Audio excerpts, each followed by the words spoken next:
Good morning, Earthlings. How you doing today? Welcome to First Contact Radio. All right, let's jump into our cosmic weather today.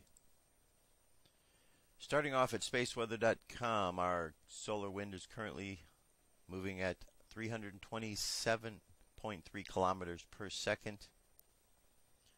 Our planetary K index is up a bit. It's to a 3 at the moment, and within the next 24 hours isn't expected to get any higher than a 4. Our coronal holes, we can look at these. We still have a large one here at the bottom. And if we look at, from this perspective, we can see that there's almost a definite triangle shape here. So is this the upper part of a triangle that goes much further around? Possibly. I don't know. Just being perfectly honest with you. Alright, here we go. Now our chances of a flare, M-class or X-class, very, very low. 5% chance for an M-class, less than that for an X-class. And our geomagnetic storm activity, if you're in the high latitudes, you've got a 25% chance you're going to have some sort of minor activity today. Other than that, things are pretty low. We do have a notice here for auroras, or an aurora watch. CME expected to reach Earth on April 4th is overdue. The cloud might have missed, or maybe it's running late. Mindful of a possible impact, NOAA forecasters estimate a 15% chance of polar geomagnetic storms on April 5th. Alright, so that's what we've got going on today. Moving right along here, astrologically, we're same sun sign, which is a fire sign. Aries. The planet involved is Mars. Aries in the tarot is the card of the Emperor. Goes with the name He Who Sets an Order. Okay, today we're in between signs. We're in between Virgo and Libra. Virgo is an earth sign. Libra is an air sign. So we've got fire on the outside, and underneath we've got earth and air. Earth and air. So we know how earth and air interact together. It can be a big dust storm if the wind's blowing pretty hard, or it can be a nice gentle breeze across the land that allows things to grow. It just depends what's going on unconsciously. Our current moon phase, we're just about at a full moon, 98% full. The full moon is listed for tomorrow. Obviously not too much further. We can go from 98 to 100. So we're almost there. On our Mayan Oracle, we're at a 12-tone day. We could see we've made it to the 12th position of this wave spell here. 12th position is represented up here. 12, 2 bars, 5 and 5 and 1 and 1. So that's 12. The 12th position is called the crystal position, or it's related to the tone, which is called the crystal tone of cooperation. It's a time when we gather together in roundtable meetings and groups, and we discuss where we're going, where we've been, and what our plan of action is. So it's kind of a planning phase, because the next one is the 13th position where we're going to jump off, but that we're not there yet. We're still at the 12. It's a hand. The kin for today is the hand. The hand is all about healing, but we can think about the hand. You can use your hand to kill. You can use your hand to heal. The choice is all up to you, how you're going to use your abilities. The supporting cast members around this, we have the Earth as the antipode, which is the challenging force and focus, and the challenging focus is all about synchronicity. Synchronicity and navigation. The like-minded power is free will. And the hidden or underlying power is the wizard, timelessness. Above we have the storm, which is our guide for today. So today is called the Blue Crystal Hand, guided by the storm. The phrase for today is I dedicate in order to know. Universalizing healing. I steal the store of accomplishment with the crystal tone of cooperation. I am guided by the power of self-generation. And on the Gregorian calendar, it is Thursday, the 5th of April, 2012. Moving right along, moving right along. All right. Going to continue on today with this 9/11 piece I started yesterday. Really good, don't you think? If you saw the first part of it, really good research on the buildings and the planes going into the buildings or not. But here's the rest of it for you to see what you think. Decide for yourself. If nothing else, you will get to see this information, which is always good to know what's going on out there and what other people are thinking. Here we go. Completely inside a tower. Engineers and computer scientists at Purdue University created this animation of the plane crashing into the North Tower. All the animated geometry seen here was created automatically from the simulation output data. The visualization is supposedly created entirely from a structural engineering simulation.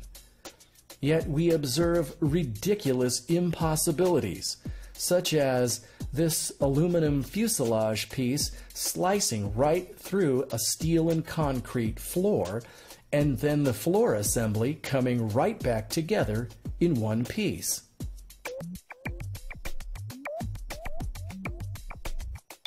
We went to the computer science department at Purdue and spoke to Wojciech Popescu. This piece right here, it comes right through that floor, but then the floor heals up. Heels up? Doesn't it? No, I don't think so. Well, go forward. I think it's the same section on there. I guess it's a little bit later.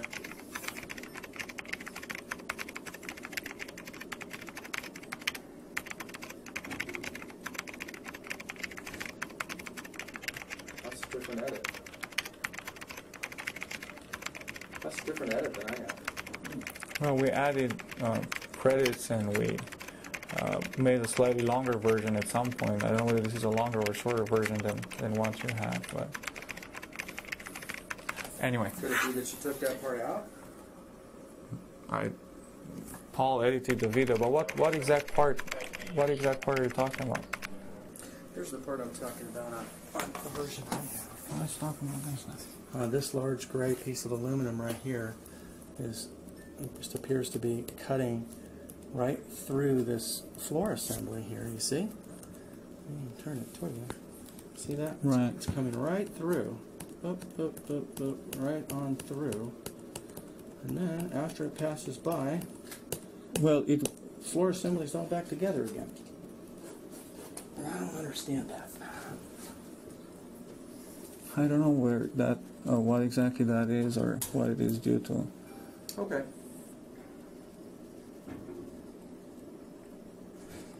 On 9/11, American Airlines Flight 11 appeared to enter the north face of the tower, while the exit wound was on the east face, as if the airplane debris took a left turn inside the building.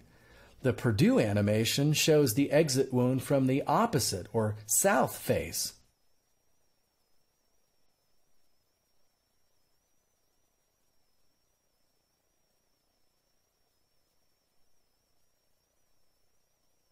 Once again, this part of the animation was missing from the version Mr. Popescu presented. The civil engineering part of the team should really address this. So, the next morning, we went to visit Meta Sozin, head of structural engineering at Purdue and leader of the civil engineering team that conducted the simulation. Was there any reality checking that went on, or what's your take on why your simulation has the stuff coming out the south face, and in reality we saw the stuff coming out the east face? Yeah, you know, that's very much like the old Von Braun joke, where he said, "I shoot them up, I don't care where they come down." What? Sozin is doing comedy? Should I add a laugh track? But I shoot them up, I don't care where they come down. You want to see something I think is funny? Come on. Don't tell anybody.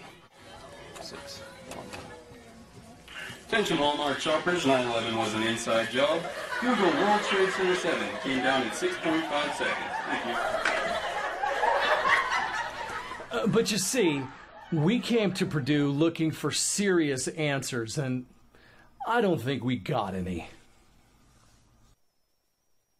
Meta-Sozin also studied the events at the Pentagon. This is the so-called C-ring exit hole. Because it's so perfectly round, a lot of people think it must have been created by a shaped explosive charge. No engine or fuselage or much of anything was found in the area beyond. What a perfect circle, isn't it? Yes. Well, look, anybody who playing baseball or cricket as a kid knows that when he or she breaks a window, it leaves a round hole.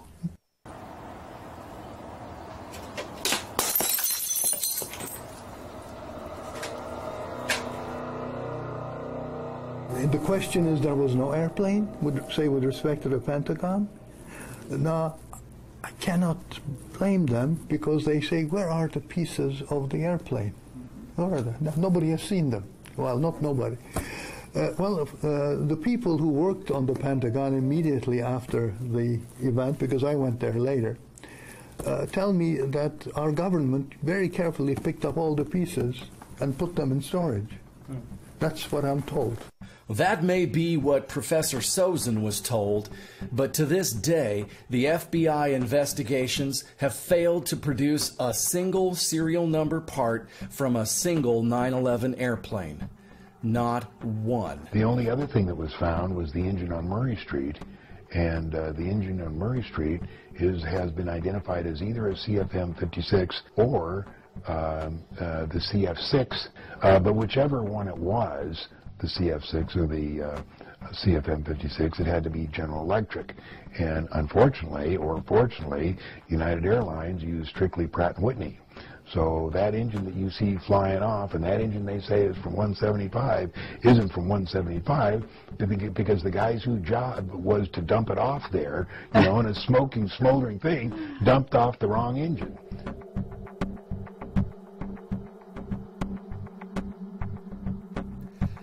In the summer of 2007, I began taking measurements of the airplane motion and the camera motion in the Chopper 5 video.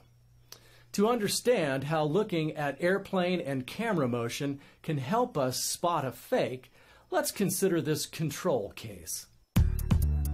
This is a real-time composite video I made using an Avid system. One of the two planes was really in the shot. The other one was added.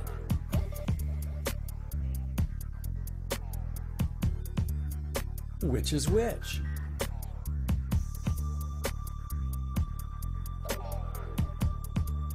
We can track the motion of the airplane frame by frame. First, the Alaskan jet.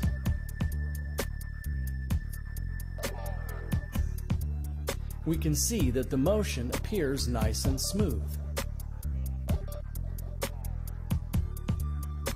Next, the Frontier jet is tracked. Its motion appears more jittery. Does this mean the Frontier jet is the fake? Well, not so fast. We must consider camera motion. The shot is a little shaky. Here, I've stabilized the footage, holding the building and the antenna motionless, removing the camera motion. Now, it's the Alaskan jet that appears jittery, while the Frontier jet is smooth. Stabilizing the footage made the motion of the Alaskan jet more jittery. This allows us to identify it as the fake.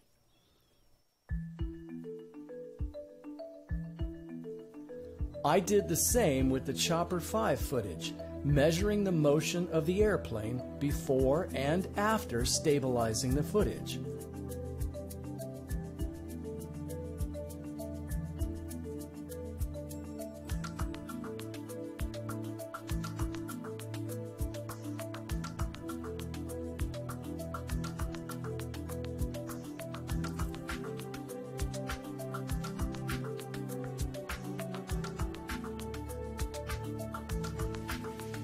As we can see, the motion of the plane becomes more jittery after stabilizing the footage. This is impossible with a real plane, but is exactly the kind of problem you will encounter in trying to composite a smooth jet into unstable helicopter footage. So I'm highly suspicious that the 9/11 airplane videos are fake. I don't think a real airplane could possibly behave like what we see in the videos or in the Purdue animations. I don't think the Purdue animations are based on any engineering at all.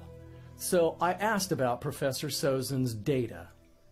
If someone were to want to duplicate your results, are those data available, or can you make them available? Or? Yeah, I mean, I can give you a cheesy answer. I can't duplicate my own results. However, because they're sensitive, sure, they're available, and sure, they're available, sure, they're available. And repeated emails and phone calls to the Purdue scientists requesting the simulation data and requesting a high-quality, unedited copy of the animation have been ignored.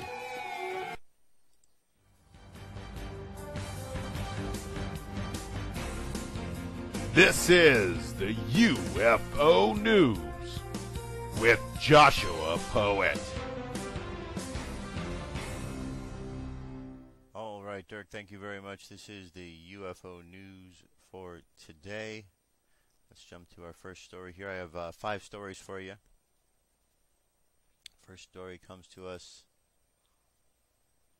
from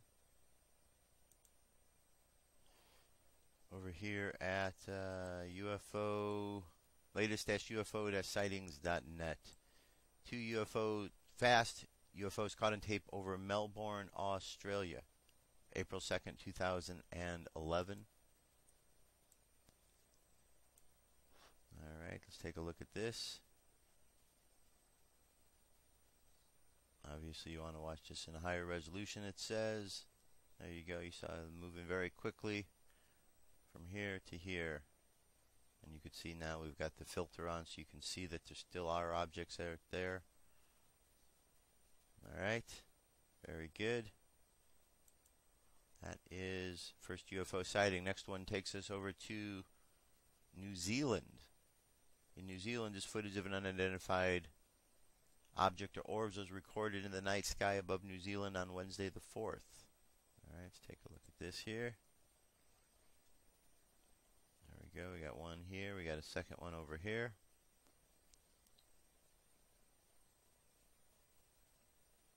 All right, definitely not planes, the way that they're behaving. Got another one down here. That would be 3 of them. One's going through the cloud right here. Maybe even no, it's not a 4th one. Alright, so we got 3 of them in that shot. Check it out, see what you think. Next up, triangle UFO hovering above Oregon.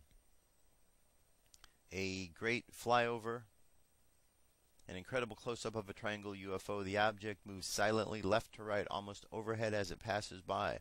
There were similar characteristics as in some of the flyovers. The central blinking light pulsates and also turns pink at one point. The object appeared from behind some scattered clouds, and then I start filming. All right. Let's take a look at what we have here.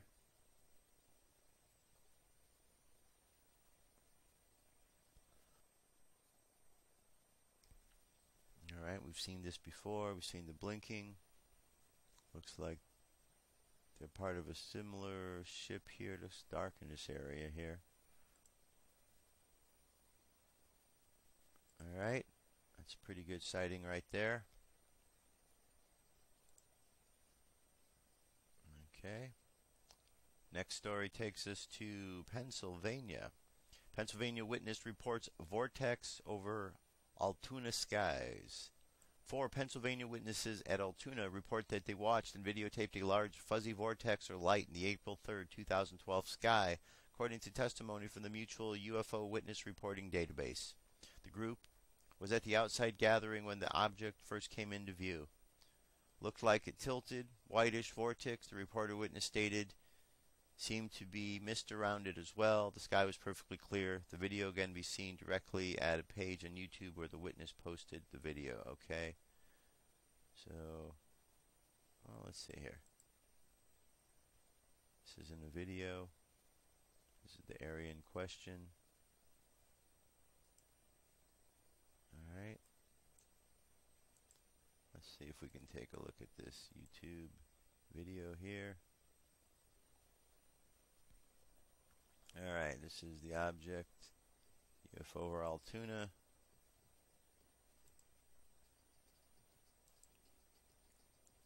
Alright.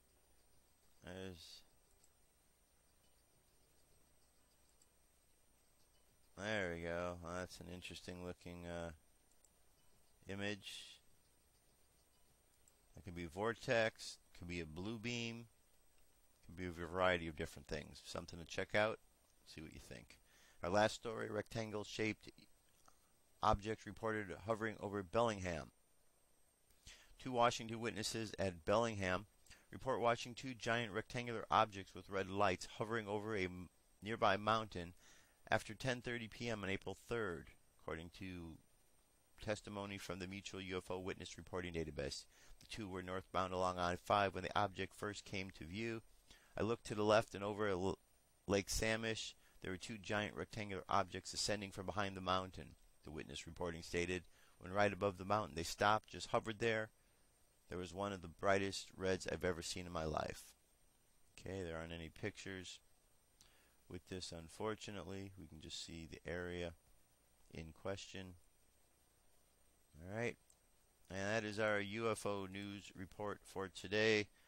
Time to jump away for a moment, have our wake-up call. I'll be back. What if our government was responsible for some of the greatest crimes against this nation? Would you really want to know?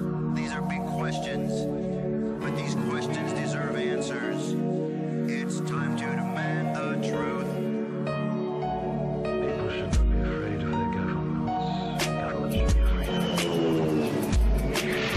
9/11 was an inside job. Kennedy was killed by the CIA. Jimmy Carter saw UFO. Answers to secrets you need to know. So wake up, wake up, wake up, wake up. Wake up, wake up, wake up.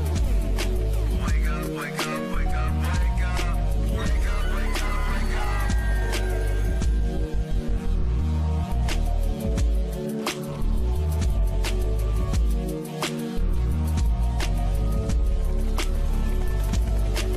The evidence is overwhelming. Step past your fear, take a look.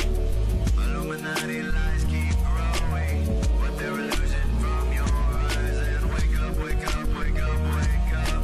Wake up, wake up, wake up. Wake up, wake up, wake up, wake up.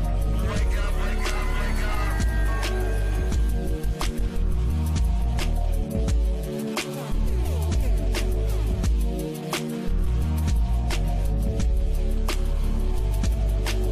What would I found in fathers say if they were alive today? Must be turning in their graves. Redcoats are coming, big brothers watching. Wake up, wake up, wake up, wake up. Wake up, wake up, wake up. Wake up, wake up, wake up, wake up. Wake up, wake up, wake up. What if I land and two if I see? And I on the opposite shore will be ready to ride and spread the alarm through every Middlesex village and farm. Whenever any form of government becomes destructive of these ends, it is the right of the people to alter or abolish it. When a long train of abuses and usurpations, pursuing invariably the same object, evinces a design to reduce them under absolute despotism, it is their right, it is their duty to throw off such government and to provide new guards for their future security.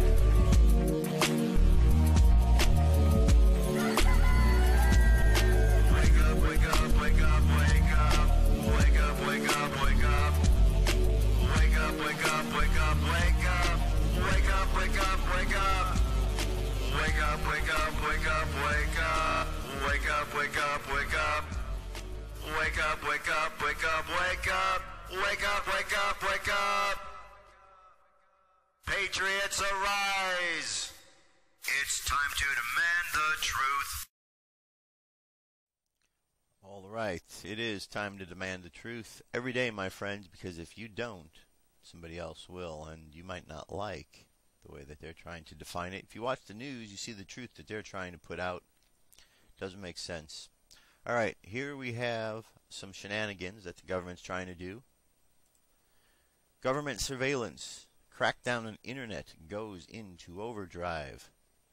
This comes to us from InfoWars, written by Steve Watson. In a New York Times editorial, former government cybersecurity czar Richard A. Clarke has called for the creation of customs checks on all data leaving and entering U.S. cyberspace. Clarke makes the call in relation to Chinese hackers stealing information from intellectual property from U.S. firms. If given the proper authorization, the United States government could stop files in the process of being stolen from getting to the Chinese hackers, Clarke writes. If government agencies were authorized to create a major program to grab stolen data leaving our country, they could drastically reduce today's wholesale theft of American corporate secrets. While Clarke may well be coming at the subject well-intentioned, the fact that the government has a long history of attempting to crack down on internet freedom and control the web will mean his words are a cause of concern for many. Under customs authority, the Department of Homeland Security could inspect what enters and exits the U.S. in cyberspace. Well, that's not really a good thing. We don't want the government involved. Government, keep your hands out of our internet. Keep your hands to yourself. It's not right what you're trying to do. Don't have enough power you're trying to grab. Now you want to go and take the internet from people? Okay. Try that. See how that works for you. Didn't work too good when they've done it in other countries. See how well it works here in America, because Americans really don't care for their internet. If you took it away, no one would know, except millions of people across the country that would be highly upset. And, well, go ahead, push that button if you want. See what people are going to do. All right. Ron Paul wants to live in a free country. So does everybody else. Let's listen to this report with Neil Cavuto. Doctor, you might better know him as Ron Paul, the presidential candidate, but he is a doctor by training. So, Dr. Paul, what do you make of this? Well, I think it is not a bad idea to look at over-testing, but I don't think you can deal with over-testing without talking about, the legal and the lawsuits. When you go to the emergency room, believe me, you get over-tested. But it's the threat of a lawsuit that prompts so much of that. Decisions of over-testing or under-testing should be made the old-fashioned way, a decision between the doctor and the patient. So once the government gets involved, or insurance companies, when they become the third party payment encourages over-testing as well. And when that happens, then there's a sort of a type of a rationing. The insurance company will ration by making you get pre-approval and dictate how you practice medicine. But when the government gets involved, and I think this might be trying to head off the rationing and the concern about over-expenditures. Well, see, that's exactly what, mastermind. Right. That was my follow-up question, whether that is what's going on here, and these doctors, in other words, this group is saying, all right, ahead of that, here's this.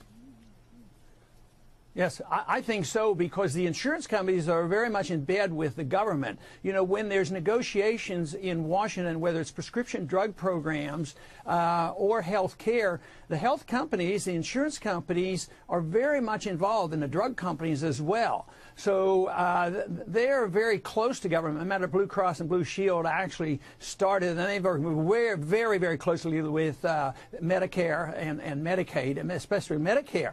So yes, I don't think it's as easy to separate those two. But if doctors and the patients had the control, and the patients spent their early money, and if they had these medical savings account, and they go to the doctor and decide, on this, that's who's supposed to be making these decisions, not blanket decisions. But our professional groups, I'm an OB doctor. If I got a recommendation medically, that would influence me in my thinking. But I think medicine is much more complicated. We have way too much government, and the expenses are up. Once you pump money into anything, whether it's education or housing or medicine, prices go up, and then they start worrying about rationing care. I think that's what's really coming to us. That would be inevitable, just doing the math. But Congressman, on what the president has been saying about the Supreme Court, about justices and their role, and about being activists and what have you, I thought strange his talking about political activism one way or the other, but be that as it may. I'm beginning to think that someone has told him on the court he's going to go down on this. I don't know if that's right. But what do you think of his, I wouldn't call it belligerent, but clearly in-your-face approach to the Supreme Court? Well, it's more than he should be, but that's what the tradition of the presidents have been in the last half a century. You know, the presidents write too many executive orders. They go to war without declarations. They act outside the law. For them to overstep and tell the Supreme Court what to do or have political influence, that really is to be expected. This whole question of judicial review should be rethought, because in our early history, and Jefferson didn't think a whole lot about it, that if it was a bad law and it was unconstitutional and the states didn't like it, they didn't have to live by it. Or if they didn't like what the Congress was doing and they were doing these things, we were supposed to throw our congressmen out. Originally thought, it was never thought the Supreme Court was to have control over every piece of legislation. Just look at the power of one Supreme Court justice. One justice can make all the difference in the world on this. Let's say they were trying to do some good and one justice ruled against it and canceled it all out. Well, it was never meant to have that much Justice power. Kennedy is in that role, right? Let's switch to, we had 3 more primaries last night. You didn't win any of them. You have yet to win one. You come close in a lot of them, sir. But it's a tough sledding for you now, is it not? Is it your view that Mitt Romney is the inevitable nominee now? Well, he's getting pretty close to that, but the straw votes aren't the final tally. The tally are the delegates, and we have several states. It's up to 6 where we can possibly win the plurality in those states and carry those delegations. So yes, it's a challenge, but we're fighting the lack of coverage that we get. Last night, we had 6,200 show up at Chica at the university. So I looked at the internet today to find out how. Yeah. I looked for a release on this or an article, so I looked at the internet and they said, "Where's Ron Paul? He's disappeared. He's awfully quiet these days." Of course, we didn't think we were very quiet last night. We thought we had a great turnout, but we have to buck the trends. The status quo and the people in charge aren't too interested in hearing the challenges that I have with our foreign policy and our monetary policy. You're staying in this race. You're not going anywhere. It doesn't look like Newt Gingrich, even though he's downsized his campaign a bit, is leaving the race, per se. Rick Santorum staying on at least through Pennsylvania. So you guys are sticking this through, right? Well, I think that's what the people who support me want me to do, because they don't think we should quit when we're only halfway through the race. And there's a lot of people working their way through the delegate process, and that takes a while. That might be till June or so before we even know what has come. To what end, then, Congressman? I mean, it's a given that you're going to have a big role at the convention. I think Mitt Romney has told me that himself. But beyond that, what would you want? Well, what I want is to live in a free country, and I believe we're going in the wrong direction. I think we do more harm to ourselves than any threat from any outside force. We undermine our civil liberties. We're bankrupting our country. Our financial situation is much worse than the people really understand, and we fight wars that we shouldn't be fighting. So this is what I want to change, and we're getting the support, especially from the young people, and they don't like what they're getting, and I think we're in the midst of a real serious intellectual revolution in this country, and not only because people are changing their mind, but the system we have is failing. I think more and more people are realizing that the foreign policy is a failure, monetary policy is a failure, and the Federal Reserve is failing, and this debt crisis is a symptom of a total failure. Well, I'm not blowing you smoke, Congressman, but I've covered you for many years now. You're as honest as the day is long, and as prescient on these economic developments as anyone I know, long before anyone else. So you do have a role to play, big role. Congressman, always a pleasure. Thank you. All right, very good. So just to refresh your memory, they show the delegate count. It's way off. Remember I played something the other day? They said it seems like Ron Paul's about 380 delegates. He's in second with the delegate count. So there's a lot more going on behind the scenes, the way that these things are being counted. You can't rely upon the mainstream media, including Fox. I know they're cable television.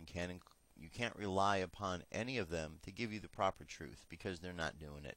They all have their agendas. It's interesting these days how media has become so much an arm of a particular party. You turn on Fox, you know they're Republican. You turn on MSNBC, you know they're Democrat, or CNN, you know they're Democrat. You just know which way they go, and they've lost their objectivity on telling the news. And so that's why those of us out here in the alternative media really kind of find the way we're going, and we side with it. You know, we're not going to play that nonsense game that they're playing out there. Now, this is an example. Ron Paul was at UCLA the other night, and this is an example of a Ron Paul crowd that was there. Where's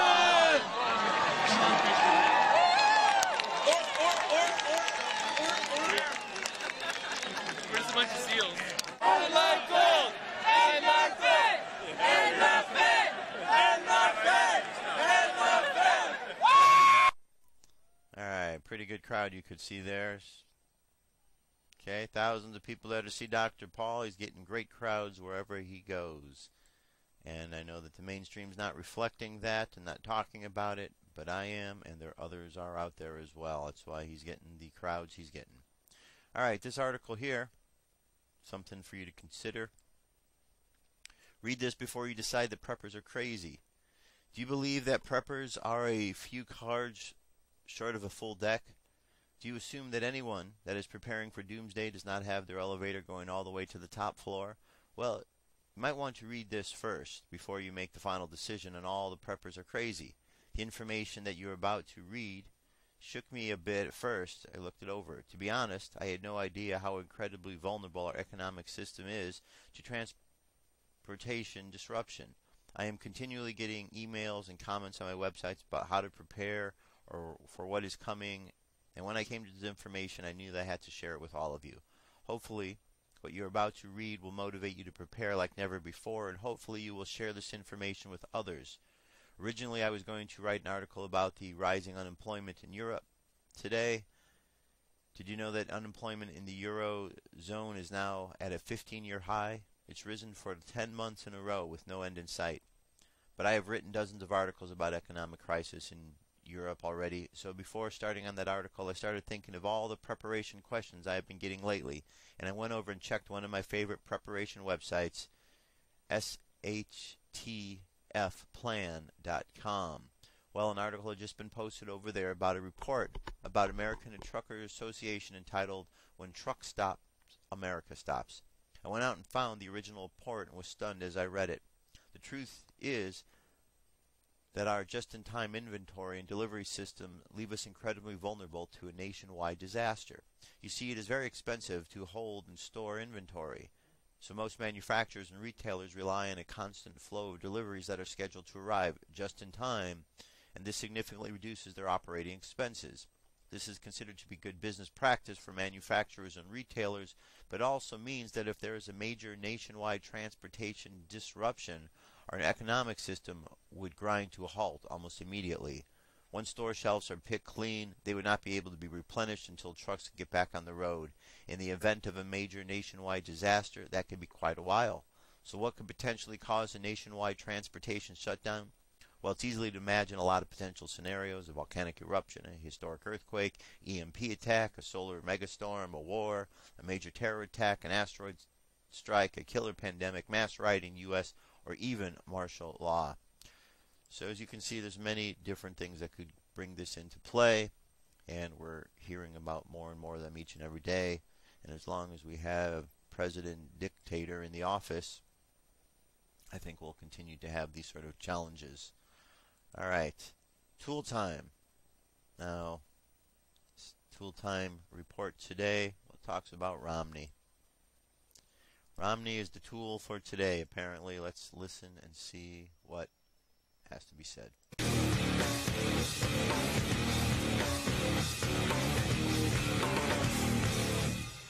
All right, guys, it's time for tonight's Tool Time Award, and tonight we're giving it to the GOP presidential frontrunner, Mitt Romney. See, he celebrated last night's primary win in Wisconsin, surrounded by fellow GOPers, and of course, a speech.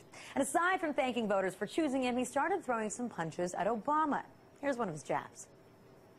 Enough to make you think that years of flying around in Air Force One, surrounded by an adoring staff of true believers, telling you that you're great and you're doing a great job, it's enough to make you think that you might become a little out of touch. Yep, he says that Obama's been spending too much time on the official presidential plane with his adoring staff, and that's led him to be out of touch with voters. I mean, really? I'm just envisioning if Romney gets the golden ticket to the White House, then he'd probably make some pretty big changes over at 1600 Pennsylvania Avenue, if that's how he thinks. For starters, obviously Air Force One would have to undergo some serious remodeling. Like he said, it just gives the president the opportunity to become out of touch with Americans. So maybe, I don't know, put some decals on it, like "Don't tread on me." Hell, throw in a few sponsors too. Perhaps those NASCAR team owners that he's buddy-buddy with. Or better yet, we can scrap the whole plane, give him a blimp, and as a safety measure, we'll just attach some machine guns. Still gets the job done, right? And he'd clearly have to change up the White House mansion as well. After all, mansions, they just scream disconnect, so we'll replace it with a much smaller home with a huge cross in the front yard and a coal-burning grill on the White House lawn. And it's too bad that Romney doesn't drink, because he would definitely have space for a nice kegger in the backyard. But let's get serious here. Romney, of all people, is trying to call out Obama for being out of touch. I mean, this is almost too easy, but here it goes. Pot, meet, kettle. Not as closely as some of the most ardent fans, but I have some great friends that are NASCAR team owners. I drive a Mustang and a Chevy pickup truck. Ann drives a couple of Cadillacs, actually. 10,000 bucks? $10,000 bet? Corporations are people, my friend. We can raise taxes on... Of course they are. I like being able to fire people who provide services to me. Doing some renovating of his own, tearing down his old house in La Jolla, California, to build an 11,000 square foot mansion. He is installing a car elevator to a 4-car garage. His campaign thinks there's no optics concern here, telling the New York Times it's, quote, just a mechanism for storing cars in tight spaces. Yeah, the guy who knows NASCAR owners has his La Jolla home expanded for a car elevator, and his wife owns a few Cadillacs. Yeah, he's the one who really understands real America. Now, come on, Mitt, even you know that you can't identify with anybody out there but the 1%. And when you try to act like you're an everyday guy, you still come off as fake. Well, I should also tell my story. I'm also unemployed.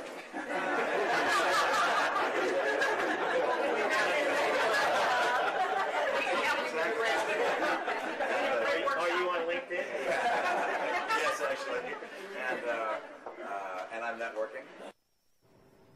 So while Romney might officially be unemployed, he's still brought in $21 million in 2010. And I'm sure that real Americans would give an arm or a leg for that kind of money. But I'd also like to remind Mitt about something else. Calling out Obama for using Air Force One is ridiculous, because guess what? That's how every president since the 50s has traveled, not just Obama. Even Ronald Reagan used the massive plane when he was commander-in-chief. And in reality, the presidential plane, the White House, those are all things that Mitt Romney is working towards. That's his goal. That's his finish line. And those are the things that he's been campaigning to get for almost a decade. So it's weak sauce. If Mitt really wants the job, he's going to need to work a lot harder on getting his stance straight on tough issues, and at least get members of his own party on his side. But if he wants to pick a fight with Obama, I suggest he digs a little deeper next time. There's plenty out there to criticize. So for now, we will gladly give Mitt tonight's Tool Time Award, because his hypocrisy, it's just too fun to overlook. All right, yes, Mitt Romney, he's out of touch. He's out of touch because his head is too far up his backside. That's in my humble opinion. Remember, though, he is in touch with the black community because, as he said, his ancestors used to own slaves. Therefore, he can understand them because he is part of his lineage to be able to gather them together in community. Sounds like a slave owner mentality, doesn't it? And that's the guy that wants to be the next president. All right. Keep believing him, guys. Anyone who's listening to Mitt Romney and believing what he's saying, you're being fooled. How could this man who has so much money, how could he even relate to you or anyone that you know? He can't. This guy doesn't have the ability to relate. No fault of his own. He's had the silver spoon in his mouth his entire life. He doesn't know what it's like to go without work. He makes a joke about being unemployed. He has no idea what it is to be unemployed. He has no idea about any of those situations that the people are going through in this country. But he'll joke about them, and people will think, oh, he's like one of us. He's not like one of you. It's not like one of you at all. Stop believing he's like one of you, because he isn't. You'll be much better off for it. All right. We all know about what's going down in Arizona. Even though the mainstream's not talking about it, we have the biggest story since Watergate taking place right now.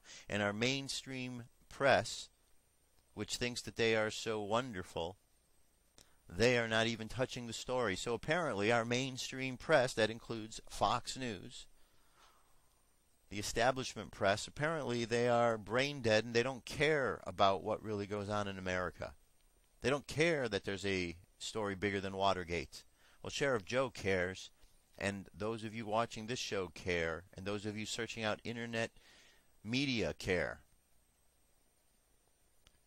So Sheriff Joe, he's been attacked by Obama now because he has this case going on, and the Arpaio probe tell the feds to put up or shut up. Maricopa County Attorney Bill Montgomery accused federal officials of spreading misinformation and trying to torment unrest in Maricopa County by not providing proof that Sheriff Joe Arpaio's agency engages in discriminatory police practices. Montgomery on Wednesday made it its strongest statement yet about the investigation into Arpaio's office, calling on the U.S. Department of Justice to put up or shut up by disclosing what evidence it has on its case. Federal investigators released a 22-page report last December that accused Sheriff Joe's office of widespread discrimination against Latino residents through its patrol and jail operations. Sheriff's officials said the report contains anecdotal information and lacked details to substance allegations that the agency had a systemic problem with discriminatory policies. I want to make it absolutely clear, if the Department of Justice actually has information that supports their assertion that there continue to this day systemic concerns of discriminatory policies or radical profiling, I demand as the Chief Prosecutor of Maricopa County, I demand as the duly elected officer with responsibility for prosecutions to be given that information immediately, Montgomery said. This posturing, this playing hide the ball in the context of civil litigation is disgusting, particularly when it involves criminal prosecutions. And of course, why are they doing this? Because Obama is a legal and illegal alien. He is not from this country, and he is being called out by Sheriff Joe. Obama, you're a fraud. As far as I believe, you're the Antichrist. So the sooner you're out of office, the better. And the way I understand the story from the book of Revelation, doesn't work out so good for your side. So I'm going to keep believing in the good and keep believing in the plan of God, and I know that in the end, all will be well. And the abomination, well, I believe the abomination gets thrown down into the pit, into the abyss, and then there is peace. So I think that there's good things ahead. I've read the book. I understand what's ahead. All right, very last report today. This is severe weather. And it's an alert coming to us from Dutch Sense.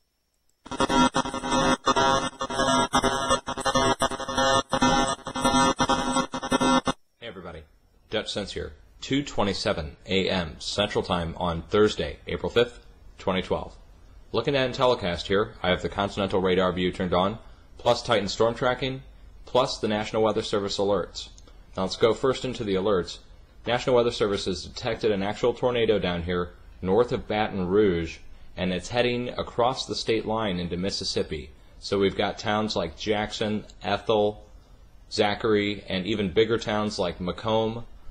Okay, so just be aware that this storm is getting very severe, heading east, northeast, most likely east. Let's get a play on this and see which way it's going. Okay, it's heading due east. And let's turn off all this other stuff so you can see the actual storm itself. Color code is down in the lower left-hand corner. You can see pinks and bright whites. Bright whites obviously indicate hail and mixed ice, and the pinks indicate strong cell thunderstorms. And the National Weather Service alerts indicate that a warning indicates tornadoes are either on the ground or forming. That's from the National Weather Service. And a watch is keep an eye out for it. It could develop at any time. These yellow boxes indicate strong, severe thunderstorms. So again, those are very strong. You can see it producing hail, damaging winds. So that means Louisiana, Mississippi, Alabama, possibly even Georgia.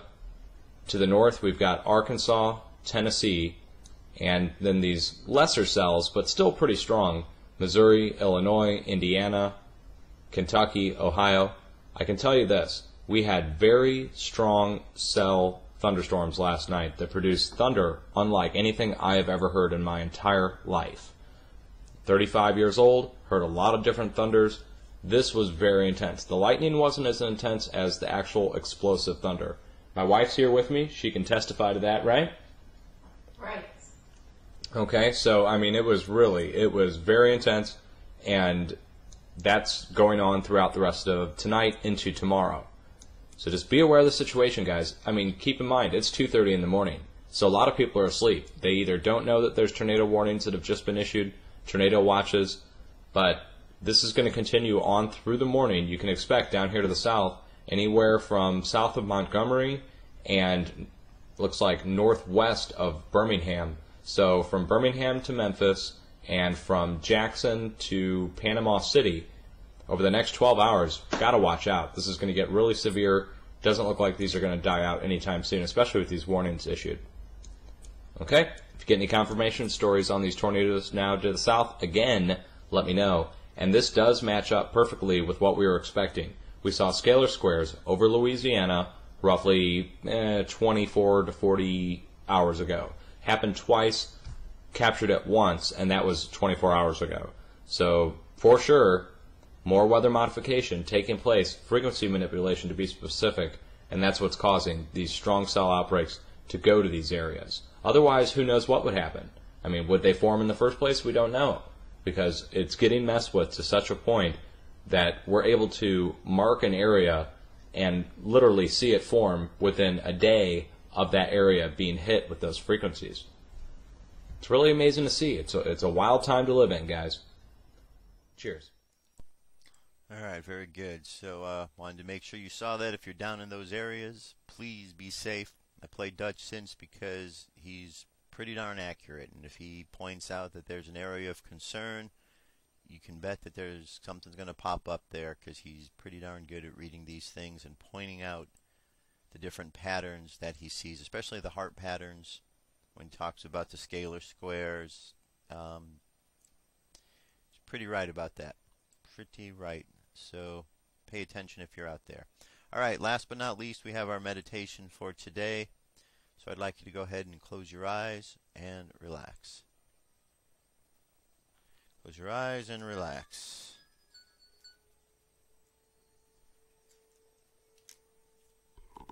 All right. Let's imagine for today, for this meditation, let's imagine ourselves walking along the path of life, as we do each and every day, moving along the path of life. And as we move along, we see all the other people moving along as well. See people moving in all directions. Some moving the same direction as you are, others moving in opposite directions. And when you take a moment to look at everybody, you kind of see this system of organized confusion. And you think to yourself, what would it take for everybody to get on the same page? Perhaps a moment of silence. Perhaps if the whole world stopped for a moment. Perhaps in that moment, we could come to understand all of the problems that we have faced. If we were all to stop for just one moment around the planet, not worried that the person next to us was going to keep going, but if everything just stopped, would we restart in a way that is problematic, or would we, in that moment of stopping, realize there's a better way to do things? So let's consider that. Let's consider that everybody stops. And in the moment of silence, considering moving forward in a new path with a new integrity. For when everybody stops, we can truly see the problems that exist. When everyone stops, we can find out where all of the flaws are. When everyone stops, we could figure out a solution to the problems. So let's just think this hopeful thought that we all can find a way to stop, adjust, and move forward with a new integrity. So imagine letting go of all the doubts and fears around our lives, and as they do, notice how our thoughts become clearer. Imagine all the chakras are activated from the bottom of the spine on up. Red, orange, yellow, green, blue, violet, and indigo. Send out love all around the planet. Imagine green color going all around the planet. And as we're sending out love to everybody, let's bring our energy and attention back to the present moment on the count of 3. 3, coming back to the present moment filled with confidence. 2, coming back to the present moment filled with faith. And 1, coming back to the present moment happy, healthy, and whole. Happy, healthy, and whole. And there you have it, another show, prayer, and meditation. That's it for today, my friends. Be safe as you go out into the world. I'll be back tomorrow with more news and information. Talk to you soon. Peace. I'm out of here.